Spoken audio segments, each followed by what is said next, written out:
세례 요한에게 세례를 받으신 예수님, 광야에서 마귀의 시험을 물리치고 승리하신 예수님께서 갈릴리로 들어가셨습니다. 갈릴리 마을로 들어가신 거죠.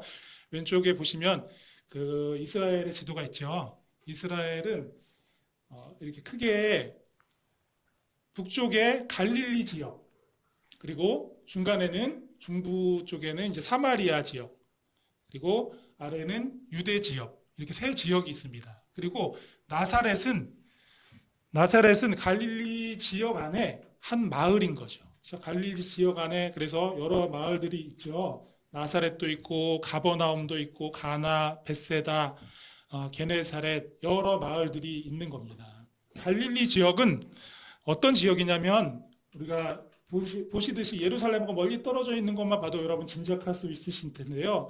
갈릴리 지역은 이방 민족에게 자주 침략을 받았던 그런 지역입니다. 그래서 그 이방 문화의 영향을 가장 많이 받은 지역이고요. 유대인들 사이에서는 거의 저 갈릴리 지역은 거의 이방 땅이나 다름없다. 저 땅에는 유대의 순수 혈통이 아니라 이방인들하고 막 결혼한 사마리아도 마찬가지고요. 그런 사람들이 많이 있어서 저기는 이방 땅이나 다름없다 그렇게 얘기하는 지역이 바로 갈릴리 지역이었습니다. 그런데 바로 그 갈릴리 지역으로 예수님께서 천국 복음의 사역을 하시려고 갈릴리 지역으로 들어가신 거죠. 왜 갈릴리여야 했을까요? 우리가 성경을 복음서 말씀을 잘 보면요, 예수님께서는 주로 이 갈릴리 지역의 공생의 기간 동안 오랫동안 머물면서 거기서 주로 사역을 하시거든요. 왜 그러셨을까? 왜 갈릴리여야 했을까? 우리 14절과 15절 말씀을 함께 같이 보도록 하겠습니다. 함께 읽어볼까요? 시작. 예수께서 성령의 능력으로 갈릴리에 돌아가시니 그 소문이 사방에 퍼졌고 친히 그 여러 회당에서 가르치심에 무사람에게 칭송을 받으시더라. 예수님께서 갈릴리로 돌아오신 것은 성령님의 인도하심에 따른 것이었습니다. 예수님은 하나님의 아들이시지만 육신을 입고 이 땅에 오셨기 때문에 육신을 입은 모든 사람들은 다 시간과 공간의 제한 안에 계실 수밖에 없잖아요. 어디에 동시에 여기저기 나타날 수 없는 거 아닙니까? 그래서 주어진 시간 동안 하나님 나라 복음을 전하고 가르치실 곳을 정하셔야 했는데 예수님이 정하신 게 아니라 성령님께서 인도하여 주신 겁니다. 성령님께서 정해주신 곳이 갈릴리였습니다. 이렇게 하나님은 갈릴리를 예수님의 공생의 사역의 주 무대로 삼으셨습니다. 예수님은 갈릴리의 여러 회당에서 말씀을 가르치셨고요. 또 병든 자를 고쳐주시기도 했고요. 물로 포도주를 만들고 오병이어로 수천 명을 먹이는 이런 놀라운 기적들도 주로 갈릴리 지역 안에서 행하셨습니다. 왜 그러셨을까? 그럼 마태복음을 보면은 마태복음 4장에 갈릴리 사역 시작을 알리는 그런 기록이 나오고요. 그리고 5장부터 7장까지 마태복음에서는 특별하게 산상수훈의 말씀을 적고 있습니다.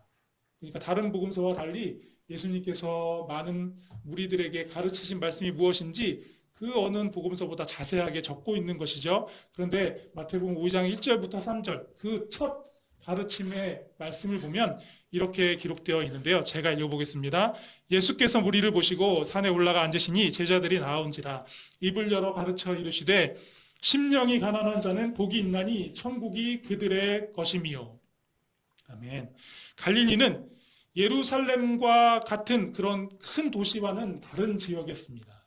예루살렘이 성전 중심의 신앙 전통과 어떤 바리새적 형식주의가 강하게 뿌리내린 종교적 전통이 강하게 있는 그런 곳이었다면 갈릴리는 그러한 유대의 종교적 영향력이 약한 지역이었고요. 다양한 계층과 민족이 섞여서 살아가고 있는 그런 곳이었습니다. 이곳에는 율법학자나 종교 엘리트보다 그냥 평범한 농민이나 어부나 목수나 석공, 토기장이 그릇을 만드는 사람들, 이런 평범한 사람들이 주로 살고 있었던 거죠.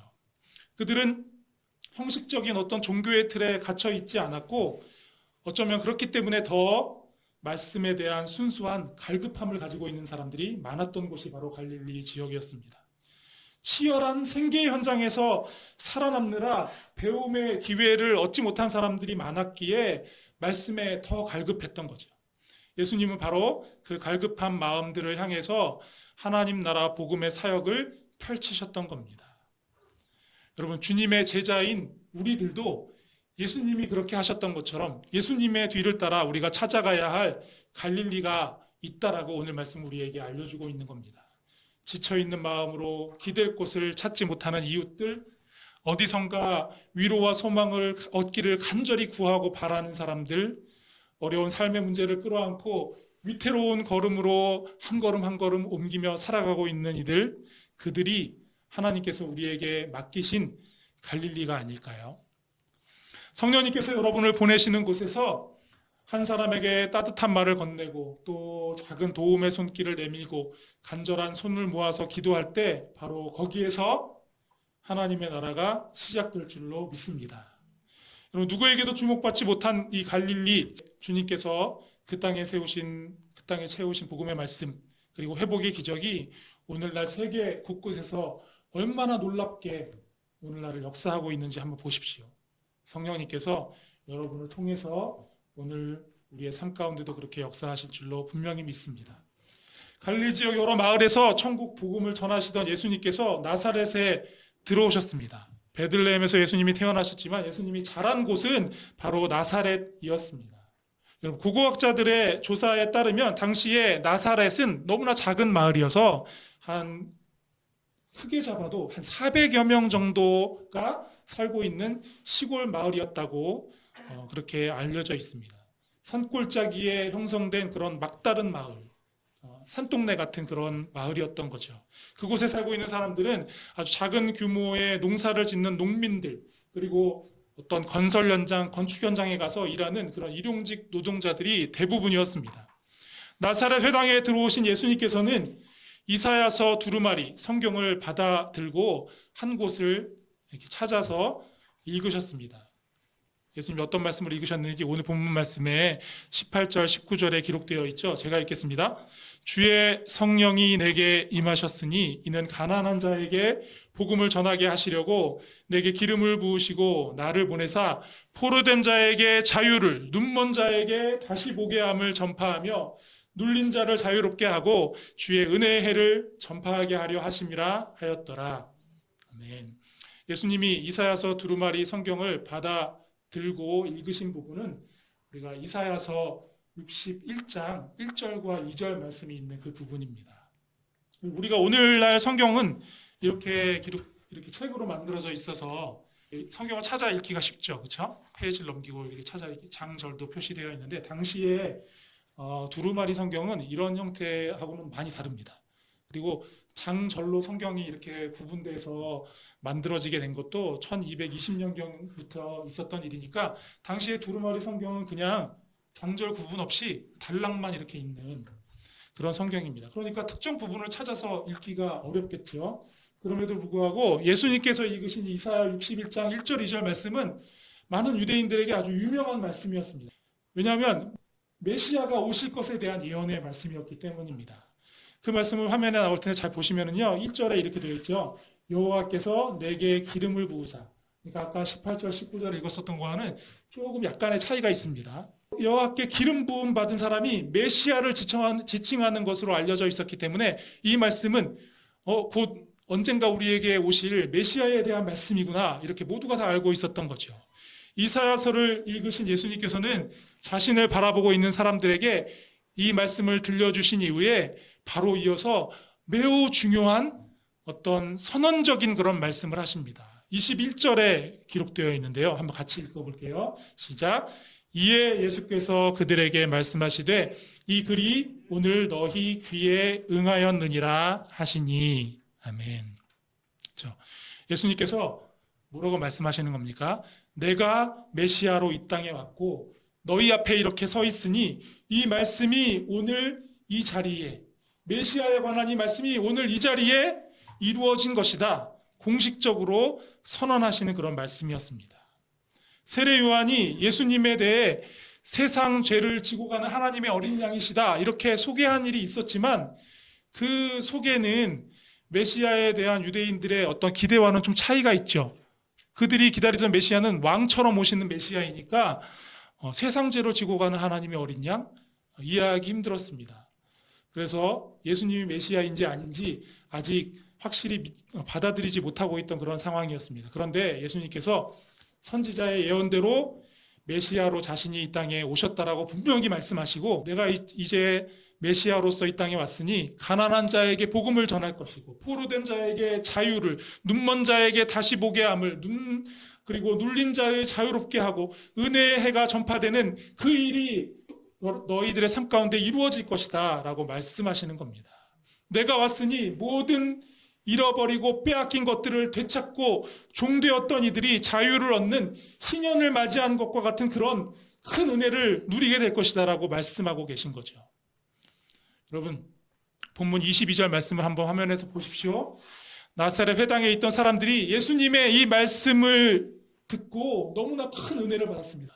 그들이 주님의 말씀에 이렇게 은혜 받은 이유가 있습니다. 왜냐하면 갈릴리에서도 가장 작은 농촌 빈민 마을, 그곳 나사렛에 있는 사람들이 바로 그 말씀에 등장하는 가난한 사람들이요, 눌린 사람들이요, 그런 사람들이었기 때문에 당시에 헤롯 안티파스가 다스리던 그 갈릴리는 예루살렘보다도 더 무거운 세금이 부과되었다고 해요. 그러니까 그 땅에 있는 사람들은 정말 가지고 있던 어떤 재산마저 다 빼앗기고, 땅도 빼앗기고, 빚을 지고 결국 노예가 된 사람들도 많았습니다. 그들은 그렇게 포로된 자, 눌린 자로 그 땅을 살아가고 있었던 거죠. 물론 예수님께서 그냥 물질적으로 돈이 없어서 가난한 자들만 말씀하신 게 아니죠. 경제적으로 가난한 자뿐만이 아니라 영적으로 가난한, 영적인 갈급함을 가진 사람들에게 복음이 들려질 것이다, 이렇게 말씀하는 겁니다. 포로된 자, 눌린 자도 단지 감옥에 갇혀 있는 노예된 사람들 뿐만이 아니라 여러 가지 죄악에 묶인 인간의 실존을 포함하고 있는 겁니다. 또한 눈먼 자도 단순히 육신의 눈이 먼 사람뿐만 아니라 예수님이 메시아 그리스도로 오셨음을 알아보지 못하는 사람들까지도 포함하는 거죠. 그런 영적인 의미까지도 다 담겨 있습니다. 나사렛 사람들이 이런 의미까지 다 깨달았는지 알 수 없지만, 아마도 그렇게까지 깨닫지 못한 것 같아 보이지만, 그들은 가난하고 묶이고 억눌린 자신들의 형편에 소망이 되는 그 소식을 주님께 들은 것 같아서 큰 은혜를 받았습니다. 그런데 그럼 22절 말씀 뒷부분을 한번 다음 화면을 통해서 다시 보십시오. 나사렛 사람들은 예수님의 말씀이 그들에게 소망이 될 은혜로운 말씀이다라고 인정하면서도 그 말씀을 하신 예수님이 자기들이 어렸을 때부터 아주 자주 보아온 목수 요셉의 아들인데 어떻게 그가 메시아일 수 있단 말인가, 이런 의심과 의문을 품고 있었던 겁니다. 여러분, 메시아 예수 그리스도께서 그 작은 나사렛 회당에 친히 찾아오셔서 그들 앞에 서셨습니다. 여러분, 생각해 보십시오. 얼마나 놀랍고 상상할 수 없는 놀랍고 큰 은혜 아닙니까?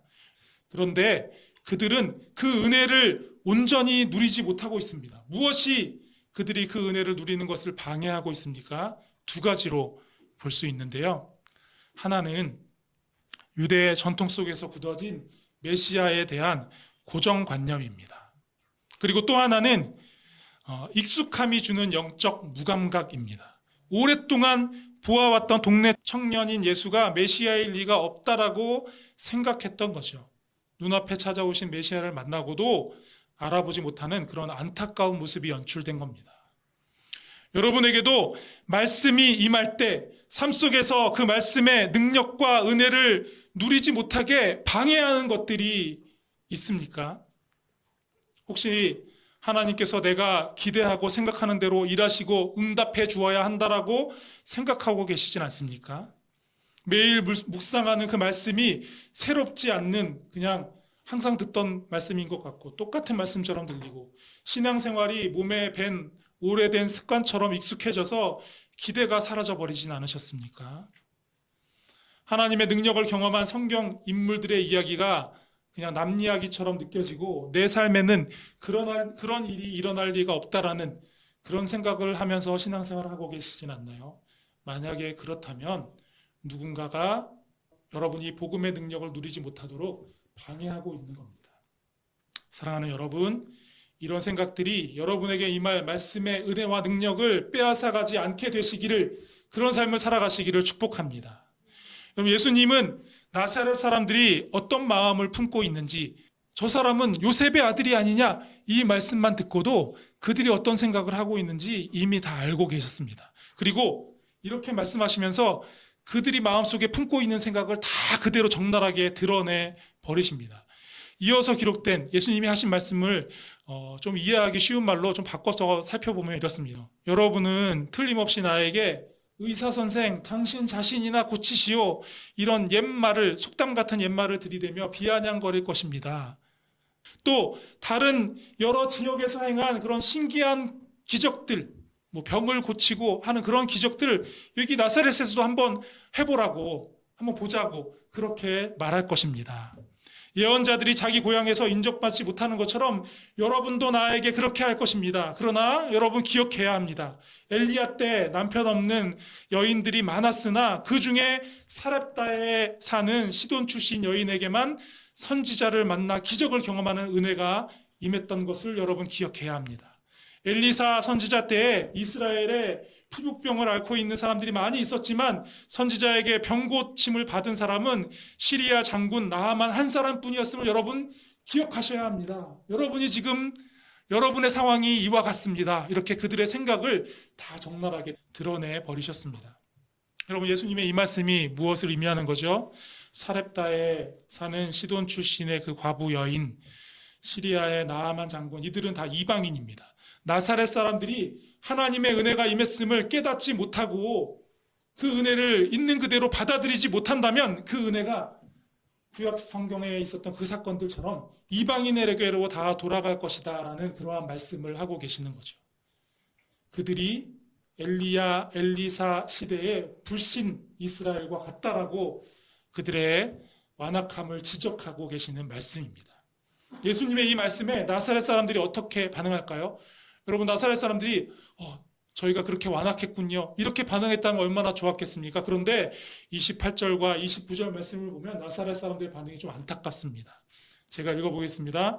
회당에 있는 자들이 이것을 듣고 다 크게 화가 나서 일어나 동네 밖으로 쫓아내어 그 동네가 건설된 산 낭떠러지까지 끌고 가서 밀쳐 떨어뜨리고자 하되, 예수님에게 이렇게 거칠게 대하는 거예요.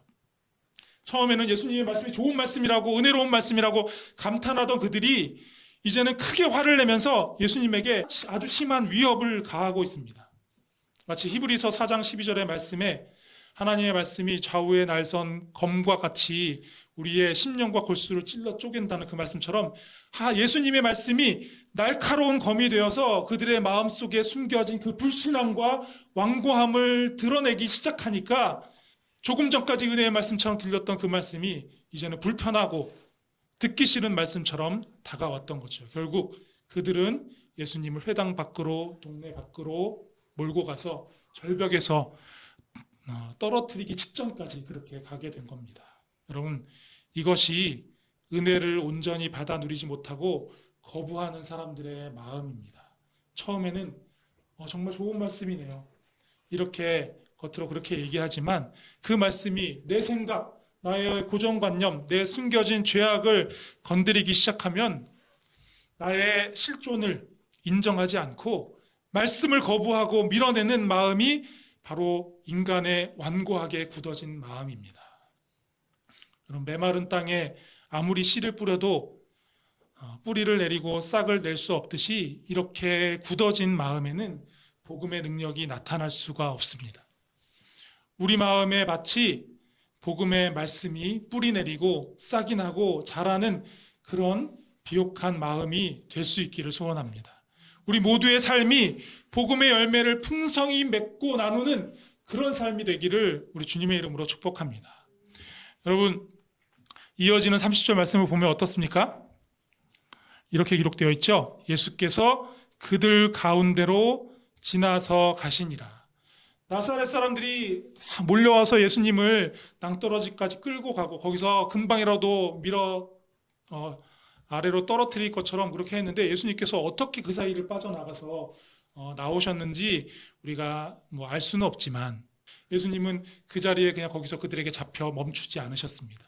유유히 그들 사이를 빠져나가십니다. 그리고 가버나움으로 또 갈릴리 여러 마을로 가서 복음을 전하시고 말씀을 가르치시고 치유하고 회복시키는 그 사역을 이어가십니다. 그렇게 예수님을 거부하는 나사렛을 지나쳐간 그 복음의 능력과 은혜가 이제는 갈릴리 여러 지역, 여러 마을로 가서 그 은혜가 부어지게 된 것이죠. 그럼 하나님은 이런 분이다. 하나님은 이렇게 일하셔야 되지 않는가? 이런 자기만의 생각이 굳어진 분들을 가끔 만나게 됩니다. 우리의 짧은 인생이 어떻게 하나님을 다 안다고 말할 수 있겠습니까? 우리 안에 굳어진 고정관념을 내려놓을 때 우리의 생각을 뛰어넘는 하나님의 은혜를 우리가 풍성하게 누릴 수 있게 될 줄로 믿습니다.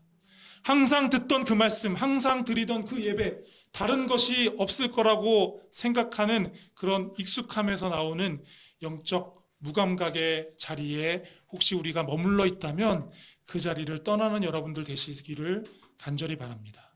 바로 그때 우리에게 임하는 말씀의 능력이 여러분의 모든 삶을 새롭게 하시고 주님이 그렇게 일하실 줄로 믿습니다.